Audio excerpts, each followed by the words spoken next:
Welcome to the Real Estate Radio Show, your ultimate guide to everything real estate. Whether you're a first-time buyer, a seasoned investor, or thinking about selling, we have the insights you need. Your host, Larry Shakman, the real estate therapist and a top-producing broker, will break it down weekly. We'll dive deep into market trends and speak with industry pros about everything from pricing and negotiation strategies and staging tips to financing options and home inspections. This fast-paced, ever-evolving market doesn't have to be overwhelming. We are here to guide you through it. Today's show is brought to you by TrustedAgentUSA.com. Get your market value, explore your selling options, and choose your closing date. Go to TrustedAgentUSA.com and do real estate your way. You've got options. Licensed in Illinois. Number 475-145-795. Now, let's dive in. Here's Larry.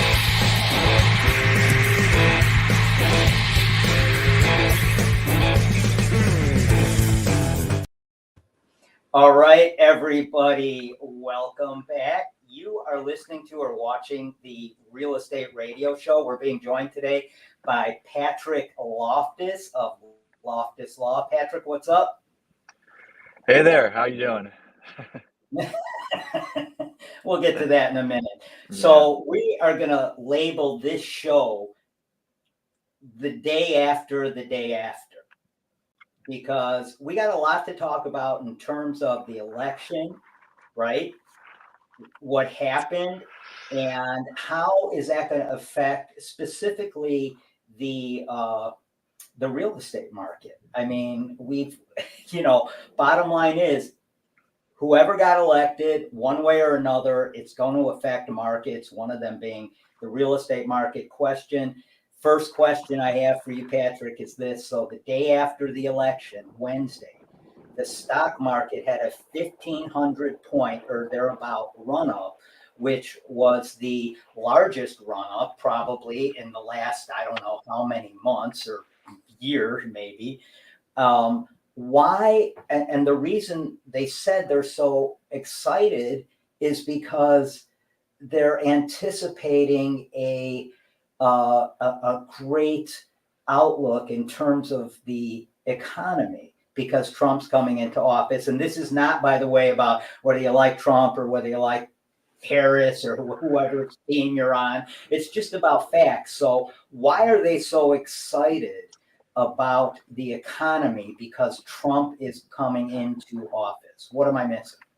Well, I think you saw a couple of things. My knee-jerk reaction to it is that the dogma or the conventional wisdom is that a Republican in the Oval Office is good for business. And I think if you're talking about trading on Wall Street, you would take that conventional wisdom and you would trade on it, right? So basically it's kind of a hive mind mentality where it's like, okay, we've got the results in, we've got a guy with an R next to his name in the Oval Office, and so yay business. Now on the other hand, what you saw in the bond market was that the 10-year Treasury bumped up, which suggests that there are some people who are taking the opposite viewpoint on it, and specifically because a number of the policies that he articulated is the wrong word.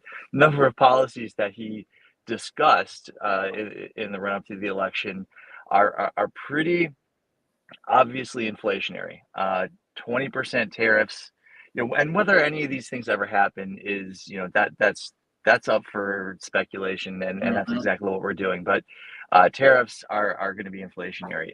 If he makes good on his promise to monkey in the business of the Federal Reserve instead of allowing it to be a nonpartisan entity, that can also have effects on inflation. So the very thing that we've been trying to stamp out, and have successfully done so over the past 18 to 24 months, there are renewed concerns about it.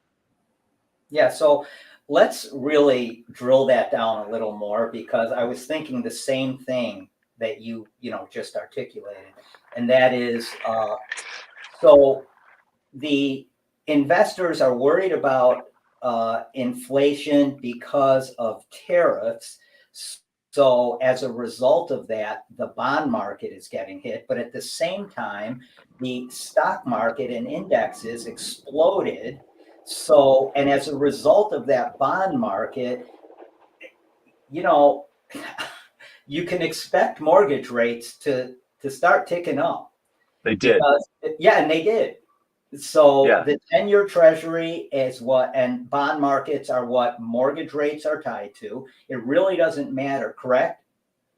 Well, yeah. So there's I think a common misconception that it's the federal funds rate that has some kind of direct or indirect connection to mortgage rates. And to the extent that there's a connection, it's very indirect, because that federal funds rate, it's meant to reverberate throughout the economy in terms of what other interest rates do. Now, as far as mortgage rates, they are, as you just said, more connected to the 10-year treasury. Traditionally speaking, you can expect to see prevailing mortgage rates at between 2 and 3% above what the yield is on the 10-year treasury.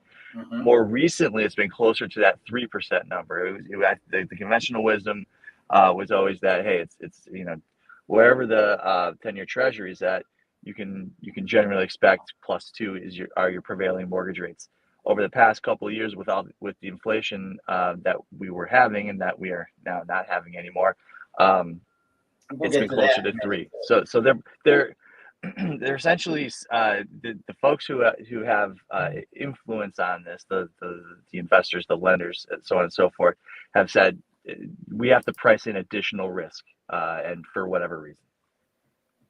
Yeah, so here's the issue with that, the way I'm looking at it. So the first immediate impact of even the thought of tariffs is that you're seeing the bond market hit and you're seeing mortgage rates go up. And some people are saying they could go up to 8%. So we're seeing Wall Street, really, doing well, 1,500 point bump up to 43,000 plus, but yet Main Street is going to get hit with higher mortgage rates as a result of just the fear of potential tariffs, which will be a disaster on this country.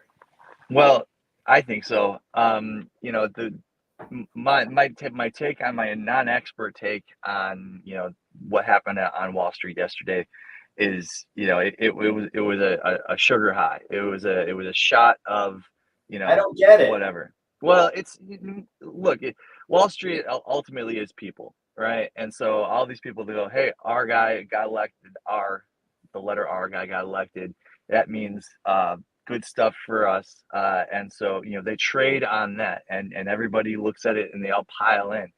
But if and when they realize that, this is artificial, this is just based on us being over exuberant in the short term, those gains will be peeled back. So TBD as far as whether that was just a little short-term shot in the arm, or if Wall Street is going to continue its the bull run it's been on since 2008. So that's my question. They're all exuberant because of the president-elect coming into office, right?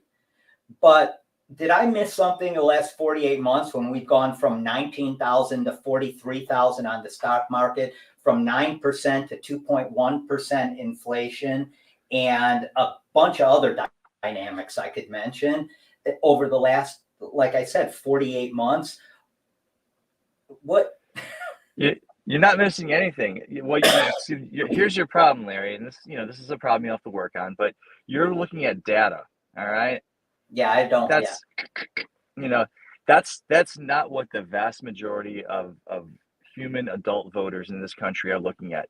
They look here, and they were looking at it.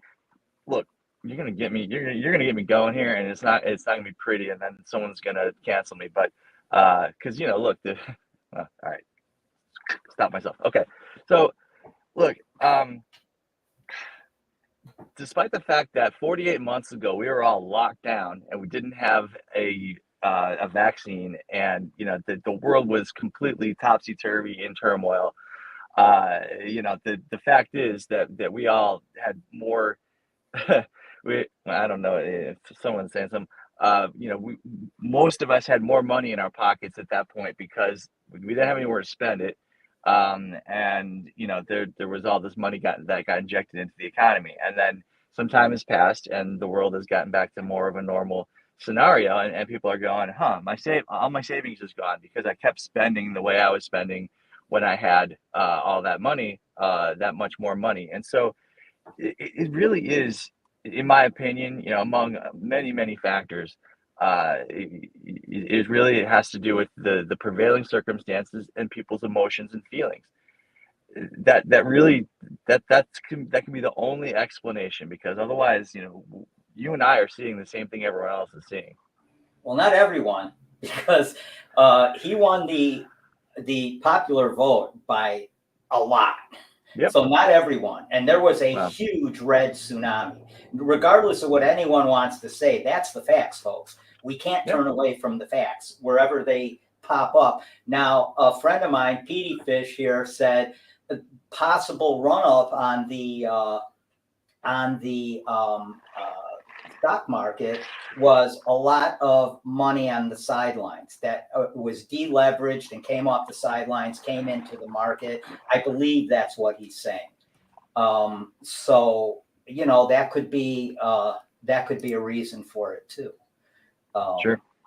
But yeah, it's like, it just makes me wonder because, the economy, including the Wall Street Journal, nobody is not saying that whoever the president-elect was going to be coming into this time now is coming in to a rockin' economy, is coming into a robust economy. Yes, not everybody is partaking in the robustness, if you will, but a good portion of people out there. And consumer confidence is up.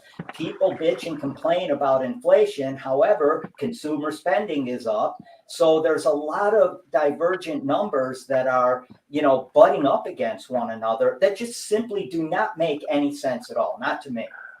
Well, the only thing that I can think of to connect it all up is, so you look at all the macroeconomic indicators. You look at GDP, you look at unemployment, PPI, all of those ones, and they all seem to be pointing in the direction that you're saying. But then there's sort of you look a little closer and you see that most of the Dow Jones is or S&P, whichever, is experiencing these increases based on like 7 or 8 stocks, right? And everyone else is kind of treading water at best.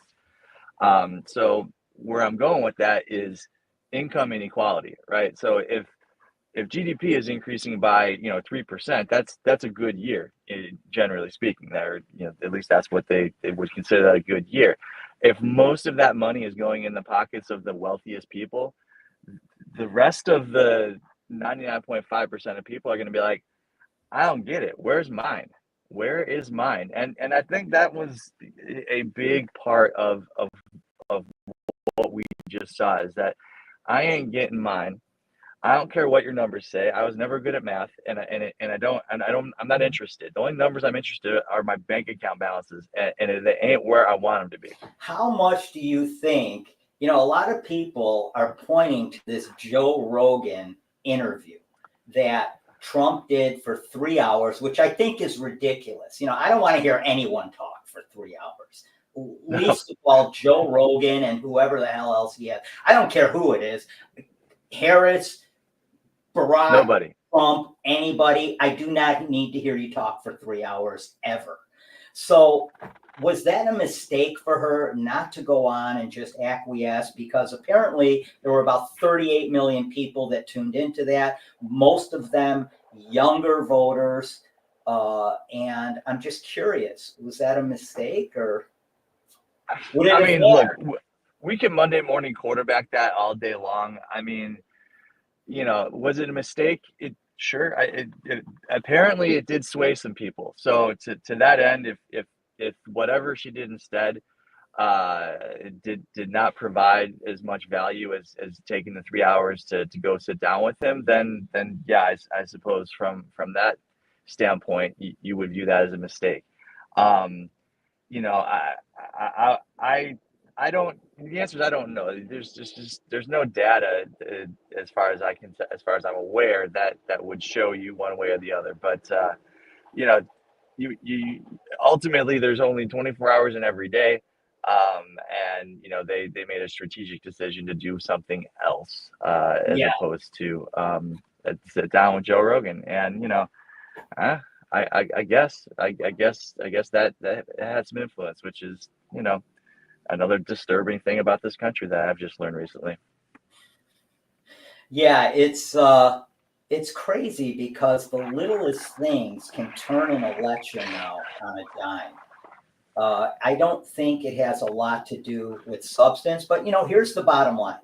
In this country, at the end of a presidential election, you're going to have 50 in this country, 50% of the people are going to be happy as hell, and 50% of the people are going to start day drinking. And that's the way it is in this. I know that's pineapple juice. Go ahead. It is green. It's green tea with lemonade, but don't think I didn't think about putting a little dash of vodka in it. Yeah, I hear you. Yeah, so I don't know. It's just there, like I said earlier, there are so many divergent numbers that butt up against one another. And here's the other thing. Just in terms of a comment on this election, America does not want a female president. Get over it. We don't want a female president in this, at least enough people in this country do not want a female. I think personally, I think gender had a lot to do with, I could be wrong. I don't know. I mean, I'm taking stabs in the dark here. I don't know. Larry, I wish I could disagree with you about that, because it's I don't what I'm hearing you say is just your observation. I don't think that your opinion is that we shouldn't have a female president. I think that the voters have spoken. I was talking about this with my wife last night, and I told her a little anecdote that really sort of is still ringing in my ears. I was sitting at a real estate closing with a client back in July.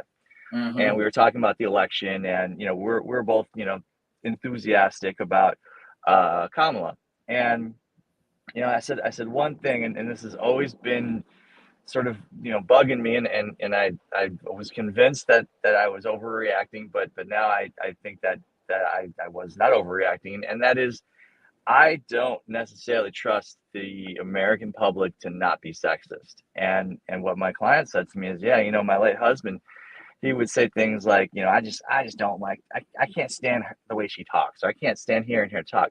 I think the men in this child. I think the men in this country have a real mommy issue problem. And you know, when they hear a woman in an authoritative position talk, it triggers something in them.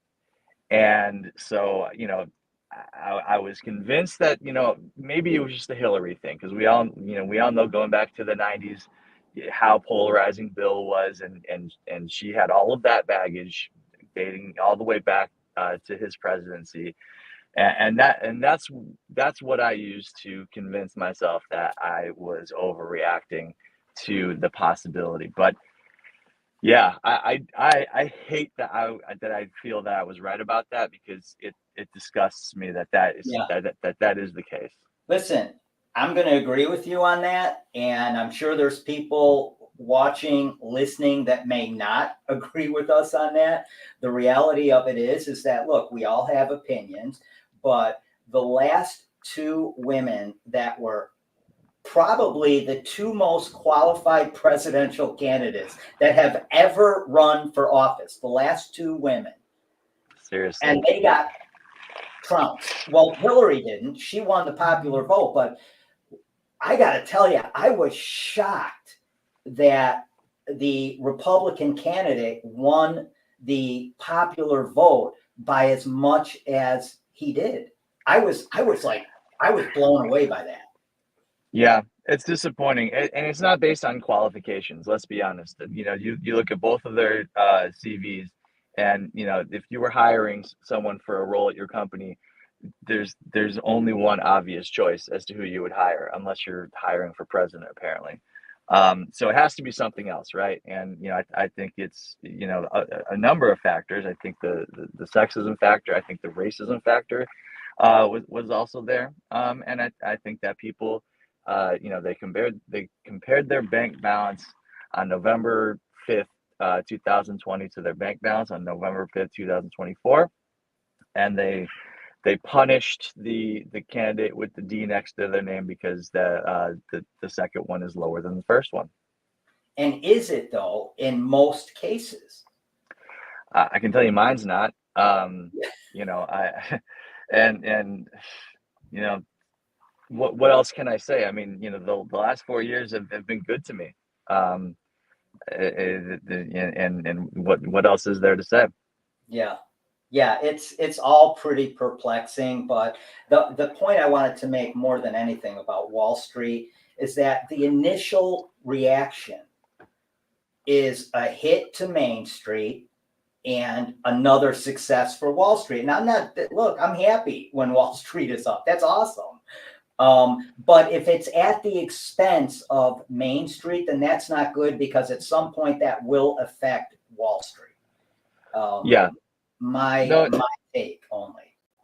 Well, it has to, right? And if you know, the economy only works when all boats are rising, right? There is only so much that the top 0.5% can do to prop up the macroeconomic indicators. And at a certain point, they need the rest of us. They need the rest of us to go and do our 9 to 5s and all that good stuff. And you know, I can start going down some really dark conspiracy you know, paths, but I'll save that for my other podcast, Conspiracy Theorists Weekly. Yeah. You know what? I'm not getting into conspiracies, because I could literally do a podcast on conspiracies. It's insane. Sounds like we've got a new idea for a podcast. Yeah. Oh, you know what? I'm sure it's out there. But couple things I want to hit on. So early voters, those who voted early, were polled, and one of the things that was number one on their list of concerns was housing affordability. 38% of early voters said housing affordability was the number one thing on their checklist when it came to, and most of the voters, it seemingly, well, I'm hoping it was a split thing, but most that said that voted for Harris. And I think a lot of that had to do with that $25,000 she was talking about, first time homeowner, which I didn't necessarily agree with, but because my thing is that, and I'm trying to figure this out, what is Donald Trump going, and the Republican administration, and they're going to have control of everything. They're going to have control of the House, the Senate, and the executive branch. So no excuses. What are they going to do to fix? I know what you're thinking. What are they going to do to fix the bond, not the bond market, but the housing affordability issue? What are they going to do? Not what are they going to do? A goddamn thing. Okay. Look, housing affordability is only a problem if you're buying a house. If you own a house, housing affordability is not a problem. It is a feature instead of a bug. So if you own real estate and the real estate continues to appreciate, and you're happy, you're just like, you know, it's the reason. It's the whole foundation for NIMBYism in general, is that, look, I got mine. Stay the hell out of my neighborhood with all your new housing. That's gonna tamp down my appreciation. You know, so I think that's part of it, is that, you know, people like it. I remember the mid 2000s. People were they were so excited about all of the rapid appreciation of their homes. And I'm not trying to suggest that we're going down that path, but I do remember just how excited people were when they saw how much their home increased in value over a relatively short period of time. So if you're talking strictly to young people, and I would suggest that campaigning, spending a lot of your campaign efforts and resources campaigning toward young people is a bit of an error, because they're not just statistically likely to vote as much as older people. Well, Older I'm people going to don't. argue that point. At this point, I'm going to argue that point because I think that's what gave him a huge victory. One of the things was the younger skewed voter fell on the Republican side. Well, younger men did. There was Younger very men much did, yes. a gender gap on that Yeah. one. Yeah.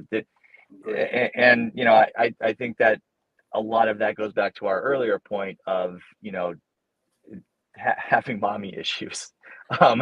It's yeah. Careful.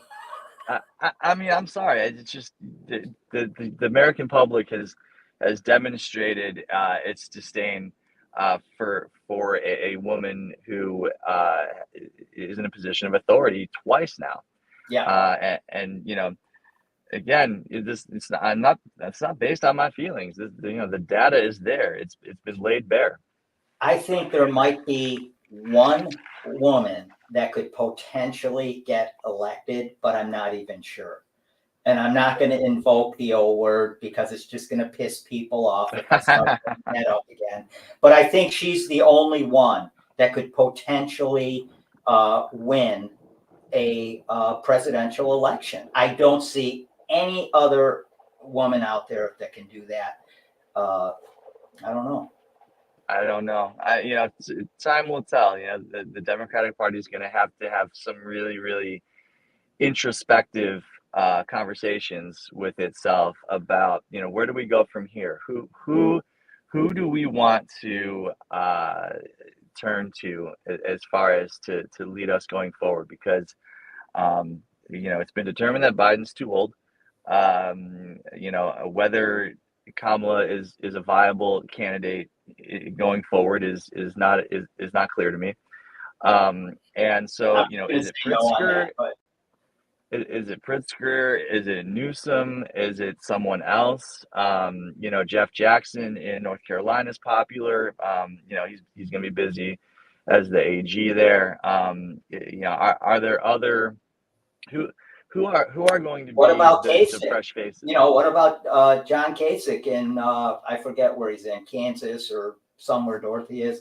I forget where he's out of, but Kasich is a very middle of the road Republican. I don't agree with him on everything, but I will tell you he's a level-headed guy that doesn't let the party push him around. And it might be someone like that. Well, if you're talking about on the Republican side, that to me, I'm not giving it too much thought, but if we're going to think out loud about it, it will be interesting to see, there's the current leader of the Republican Party. I mean, there's an expiration date on him. I don't know what it is, but he's, what is he, 78, 79 years old? Yeah. Are you talking about Trump or McConnell?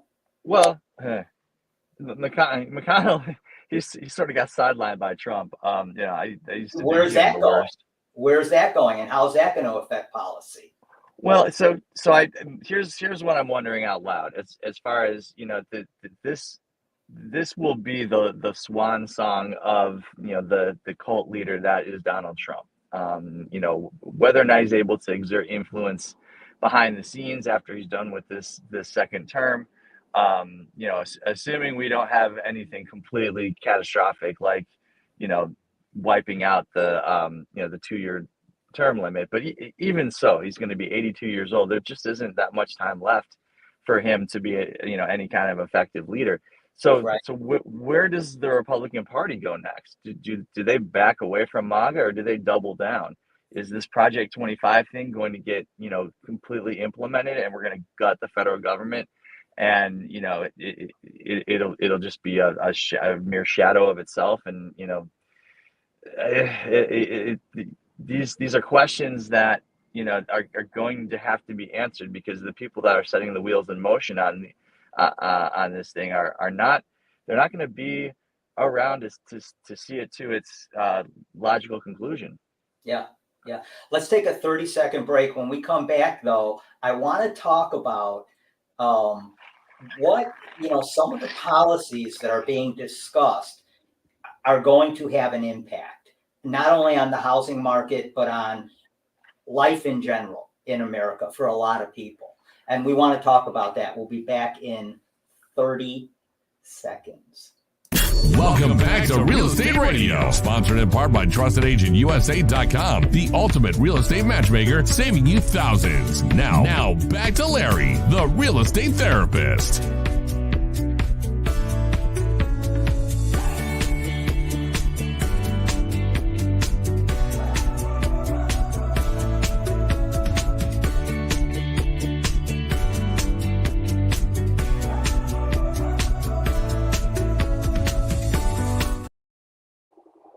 All right, everybody, we're back, and we're talking about how the election is going to affect markets going forward, specifically the real estate market, but also just markets in general. So some of the things we've talked about are interest rates and how are those being affected currently by the thought of potential tariffs. How is that going to affect home buyers? How's that going to affect home sellers? If interest rates go up to 8%, no one sitting on a 3% mortgage is going to, or 2% or 4% mortgage, or 5% for that matter, is going to be looking at selling their house and getting another home, because they're not going to jump from 3 or 4% even to 8%. Well, they're going to have a hard time doing that, because effectively they'll be cutting their spending power in half, and it's not feasible to do that if you're trying to move up to the next rung on the property ladder because you need more space or you need something else. That's going to the adjustment in interest rates is going to make things difficult. Now, we've had high interest rates, high mortgage rates before, and we somehow made it work. Whether it's through sellers paying for buy downs.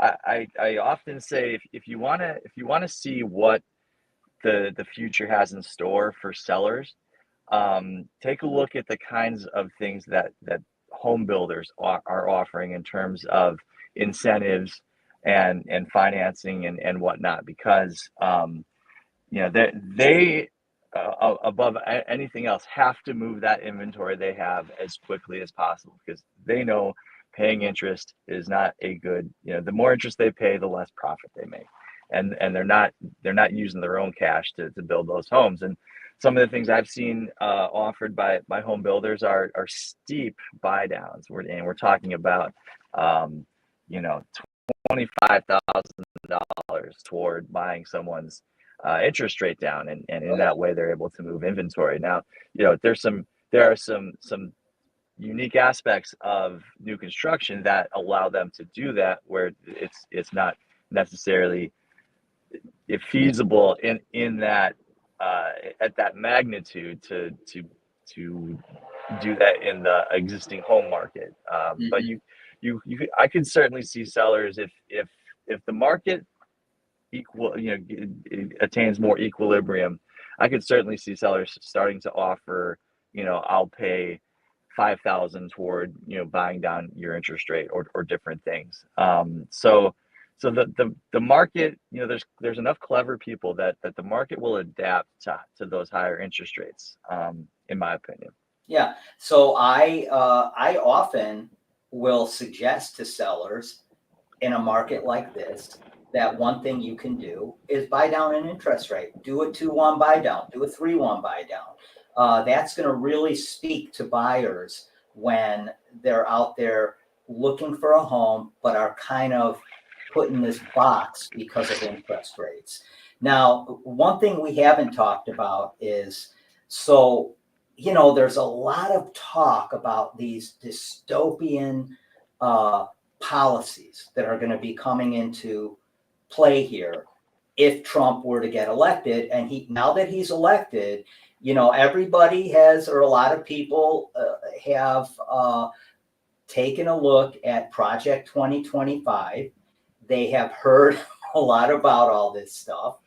And I'm wondering if, just in anticipation of what could potentially be coming down the pike, is that in and of itself going to stifle the real estate market? Because nobody's going to want to make these big moves, and then down the road somebody starts kicking 13 million people out of the country, and we have deportation camps, and Robert F. Kennedy is doing crazy stuff, and there's so much. It's like we don't have enough time to talk about all of it. exactly. Is that going to stifle people from actually making any kind of move? Well, probably. That's I think the easiest way to answer that question, because I think that when people, stability is something that we all crave. Whether it's just in general, without elaborating, I think it goes without saying that stability. If you're feeling instability, your likelihood of making a big risky decision is pretty low. And so, to the extent that we have instability in this country, just based on some policies that are disruptive to many vulnerable people's lives, or whatever it is, I think that will stifle economic activity to a certain extent, because people they're gonna start circling the wagons. You're gonna look at that and you're gonna go, I need to have more savings. What does that mean? For my likelihood of buying a house, not that good, because usually you drain your savings when you buy a house. So, I think that what you just said, I think is likely if a lot of these policies are implemented, and it destabilizes people in their lives. Well, Patrick, what if, I don't mean to interrupt you, but what if, let's say, before these policies are ever implemented, just in anticipation of these policies, just like the bond market in anticipation of potential tariffs is, not doing great, just in anticipation of these policies, that in and of itself may stop things cold? Perhaps. I think there will be some people that will take a look at the potential of instability, and they may say, you know what, I need to stay where I'm at. I need to stay put. I think you will also see some migration patterns that have already started after Roe v. Wade was overturned. There are more than a few people, there are a lot of places in this country where our most vulnerable people are being targeted for withholding the medical care they need, targeted for just who they are. And you've already seen people. Let's say you live in, I'm just going to call out Tennessee, because they're one of those places. You see people, and I don't have stats on this, but anecdotally, I can't tell you how many times I've seen posts on like the Illinois subreddit where people are like, "Hey, I gotta get out of this red state." I mean, people are moving out of the Missouri side of St. Louis into the Illinois side. I mean, that's happening on a regular basis, because it's much more in line with affirming people's identities, whereas in the redder states, the identity that you're effectively what's wanted in those places is to force an identity on people that works for enough people that they just say, look, you've got to be like us. And they're like, I can't. It's not how I was made. That's not how human nature works. And so those people are leaving, and they're going to places like Illinois. They're going to places like, you know, you name it, whatever deep blue state you want to find, you know, that those migration patterns are going to accelerate, in my opinion. There are plenty of places here in this state where you can find affordable housing. It may not be in the hotter Chicago neighborhoods or in a shishi North Shore suburb, but you know, you go to Peoria, you go to, you know, if you want a smaller town atmosphere, Galesburg, you know, you name it. You know, I think you're going to see a lot of people go. You know, I'm not necessarily interested in what Chicago has to offer per se, because, you know, Chicago is you know, it's its own, we're our own thing, man. But you know, any one of our smaller metropolitan areas here in Illinois, you know, would be suitable for most anyone. So since you jumped on, you know, there's a lot of affordable areas in Illinois. One of the hottest areas in the country, home buying markets, is Rockford. And why is that? Interesting. It's interesting. I thought it was interesting too.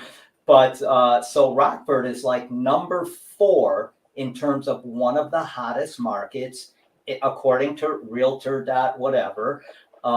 They're one of the hottest markets. Now, the median price in Rockford is like $220,000. So what does that tell you? First-time home buyers, these markets that are really hot right now are first-time home buyer markets, because there are shrinking availability of first-time home buyer markets. You know, there really is. Sure. And why is that? It's because that you know, builders can't build in a metropolitan area like Chicago. You can't profitably build affordable housing here. It's just not feasible. Why is that? And yeah, why cost of building materials, cost of building permits, you know, all of the friction that you know, between, you know, the hard costs like labor, building materials, and the soft costs like, you know, having to make real good friends with the local building inspector. You know, in Chicago, no. I mean, I love Chicago, man, but we got our problems just like everywhere else. You know, it just so happens to be that the good outweighs the bad by a considerable amount. But you know, I've been talking about this for a while. You know, people's needs, you know, they are what they are, and they will start to make decisions. You know, yes, do some people want to live in a fantastic McMansion up in Glencoe? I suppose so, yeah, or out in Naperville, you know, all the rich folks out there. But not everyone can make that work, and so they'll compromise. They might move out to Oswego. They might move out to, I don't know, what's even farther, Sugar Grove. You know, and so some of these decisions start to be made, and they go, you know, we have to make some compromises because, you know, we can't afford exactly what we want. And I think that's always been the case, to be honest. You know, I agree. I think especially first-time home buyers, like my sister, and you know, she's owned several houses now. They're older, but when they first looked for a home, they just moved farther and farther out until they could find what they wanted. And at that time, it was Crystal Lake. And so when they bought their first home in Crystal Lake, they went, you know, we were living in Des Plaines at the time, and they would have liked to have moved there, but prices weren't allowing them to buy a single family home there. So they moved out they kept moving their boundaries out, settled on Crystal Lake because they have great schools, great community, you know, nice community. But that's where they could find the amount of house they wanted for the amount of money they had. And I think that's how a lot of first-time home buyers, you know, do it. I'll tell you my own first time home buyer story. I was moving out to the northwest suburbs to take a job out in we'll call it Crystal Lake. It was Cary, but not everyone's going to be familiar with all of the little Pretty rinky-dink close. suburbs out that way. Would I have liked to buy a place in Schaumburg? Yeah, it would have been more convenient for my lifestyle and for a lot of things, but the affordability wasn't there for me. So I ended up buying a townhouse out in Elgin instead. So those decisions get made, and it's I think that's that part of it is that sometimes you can't get everything you want. I think there was a famous rock band that said something to that effect. That is my favorite rock band, by the way. My favorite guitar god of all time, bar none. They say you're either a Rolling Stones or a Beatles guy, and I have to say I'm a Beatles guy, but I can appreciate Rolling Stones. Yeah, yeah. So me and an associate of mine, Michael Afito, we have this thing that we always use, and that is life drives real estate. So people aren't going to put everything on hold. If they have to do something, they're going to do it. They're going to make that move if they have to, regardless of interest rates. Even at 8%, let's face it, we know of years way back in the day, and maybe not that far back, when interest rates were 11%, 13%. If you go all the way back, they were 17%, and people were still buying homes. So life moves real estate, and that's just how it works, I think, in the long run with everybody. In the long run, yeah. I've said on a number of occasions that I don't necessarily think that it's the interest rate number strictly is what people are having such a hard time with, because interest rates, there's only one thing that's constant about interest rates, and is that they are going to continue to change. What was so, I think, shocking and jarring, and what still has people on tilt about, is how quickly that it happened. And I think it was a unique thing, a unique sequence of events that led to all of that happening. And the interest rates we're at right now appear to be here to stay for the short and medium term. 100%. And so get used to this as the norm and act accordingly. I'll just add a caveat to that, and that is they appear to be staying at around 7% now, but that could change if some things change. I mean, they could tick up if some of these policies get instituted and they affect the economy like some people say they might. And let's look at one of them now, and let's talk about the mass deportation policy that Stephen Miller is so excited about doing. And God, he's a troll. Trust me. I don't even want to go with him, get into him too much. He's part of the tribe, and I'm gonna get all pissed off if I start talking. It's dark. It's dark. It's dark, man. Voldemort looks like Snow White compared to him. I hate the ad hominem attacks, but it's hard not to, because he is that distasteful. What is wrong with him? I don't know. Someone with like a shade of skin slightly darker than mine yelled at him once. I don't know. It's crazy. I mean, he's really, some of the things he comes up with, some of the things he promotes, and the one thing that they're promoting that they have made, they have pointed the finger at immigrants and our broken immigration policy. By the way, you were president for 4 years. What in hell did you do? And you also killed the bipartisan legislation that was supposed to come into effect. I mean, it's $1 trillion bill that would have changed things. Larry, you and I, once again, we are stuck on the facts, right? We are stuck on the facts. It's the people are way more interested in their feelings, Larry. Feelings, okay?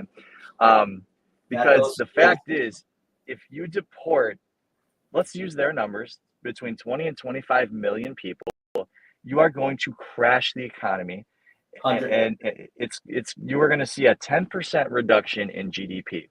What do you think that does? By the way, economy? went up. It went up. I believe 2.8%. The GDP. Right. So like a normal amount. Exactly. So really. So we're going to crash the economy by 10%, which would be effectively the equivalent of the Great Depression, which would be great for very wealthy people because they can take that hit. Most of us can't. Okay.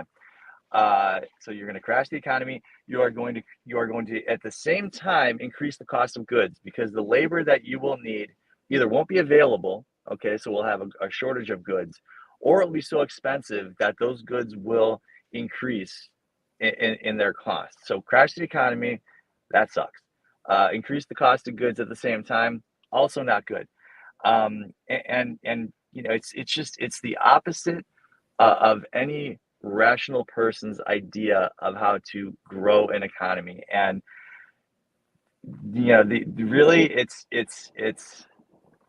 people think, well, shoot, if we get rid of all those people, all these houses will magically become available. And it's like, how? If that's their go-to logic, that's insane. Yeah, and think, okay, so that's one side of the equation. But if you are an owner of real estate and you crash rents by deporting 20 to 25 million people, what does that do to your investment? It's going to crash the value of your investment. You're going to go into foreclosure. I mean, there is nothing but shrinking the population has only bad effects. It has only bad effects. On top, here's another one. You're going to have a demographic problem in the future if you do all this. Ask China about its one-child plan. They got major problems in China because of the fact that they're so top-heavy with people who are past working age or about to retire, and they don't have the people, the young people to step in and do the heavy lifting that an economy needs. Russia's been suffering that since World War II and even before. So you're gonna introduce, in addition to all the rest of it, a demographic problem. It is nothing but bad, and that's to set aside just the moral, the horrific morality behind wrangling up that many people and trying to deport them. It's not physically possible. So what does that mean? I'm not going to take the next logical step, but you get where I'm going. Oh yeah. No, I mean, all to me, and again, this isn't about who I voted for, how I feel. Frankly, I am not a far left person. I am left center. I am just left of center. Let's put it that way. I'm a concealed carry holder. I don't think guns are the problem. I think people are the problem, although I do believe that we got to get these crazy ass M16s and AK-47s and all those off the market completely. There's no reason to have them on the market. So, F you to anybody else that doesn't feel that way, because if you're a hunter, you don't need an AK-47. If you're you don't need these guns. If you want to shoot them, go to the range and shoot them. Go to an open range and shoot them. Have fun. I love it. Do it. But you don't tell me you're bad at hunting without telling me you're bad at hunting if you need an assault rifle for a deer. You just don't. The only thing that someone would say that would make any logical sense, that I would even be prepared to believe them, is that they would want that for personal protection. And honestly, if I had a gun for personal protection, I'd want a handgun. A long gun is not going to do you much good, personal protection wise. I'll say this, although you see people in open carry states like Vegas literally walking around with, long guns and shit just to let you know they have a tiny appendage. Yeah, we know that. But they literally do that just to incite the police. They'll open carry, walking by police strapped with stuff just to piss them off, and not piss them off, but just to be provocative, let's say. Yeah, I mean, it I gives saw that all the time when I was in Vegas. it gives the same energy as the guy that's blasting his Bluetooth speaker on one of the CTA trains. You know, it's just, look at me. Somebody please come challenge me because I like to fight. Oh my God. I mean, it's so obnoxious, you know, and yeah. So anyway, there's just a ton of stuff in terms of policy that is pointing towards negative results if all those policies get put into play. There's just a ton of things, and it's concerning. And here, let me say this. Let me try to find some silver lining here. All right, I'll be right back. It's tough. It's tough. But so here's my most optimistic take on it. And that's saying something. The lying liar lied to get elected, right? He said all of the lies he thought he needed to say that people wanted to hear so that they would cast their vote for him. And now the question becomes, will he make good on any of those lies? Yes. How many of them were lies? Which were lies? And which were, actually statements of intent? And, the thing that we don't know and the thing that causes anxiety is that we won't know until it happens or it doesn't. Yeah. And he lied. I mean, bottom line is, again, we have to go by data. It sucks. I don't like it. I don't like to have to deal with facts. He lies all the time. He's lied to the people that voted for him forever. And, we haven't even touched on the Affordable Care Act. If he kills that, we haven't, which 60 million people use to be insured.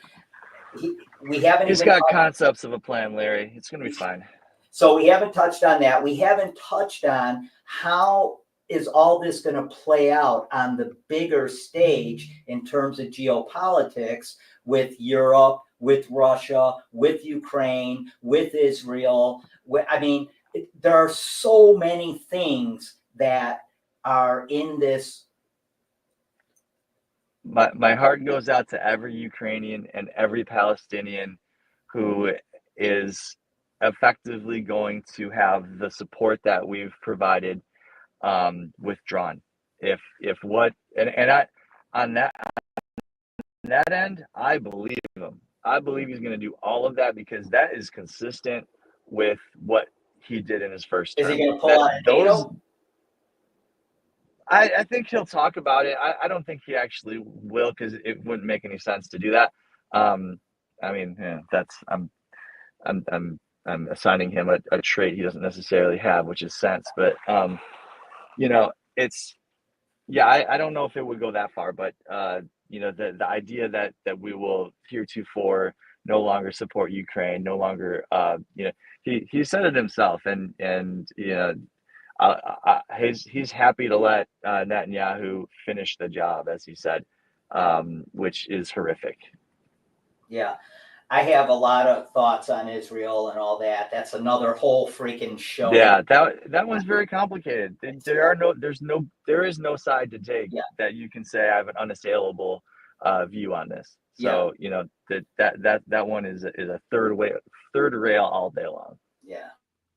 Well, I'll tell you, Patrick, after talking with you for about 59 minutes, I feel like crap. And I'm probably, again, I'm going to, what is it, 12:29 here in Chicago, Chicago Metro. I'm going to work out and start drinking. I think that's the plan today. Well, speaking of third rails, I'm just under the Roosevelt stop. There's a couple of third rails I can just go touch and put myself out of my misery. Hey, before we leave, just go ahead. What were you going to say? The world's going to keep turning. Yeah. And there's still plenty of good moral people out there who believe in this country. even though my belief has been shook to its core over the past few days. And, if we don't well and truly believe in that, that's when things are going to get really bad. So keep the faith, my friend.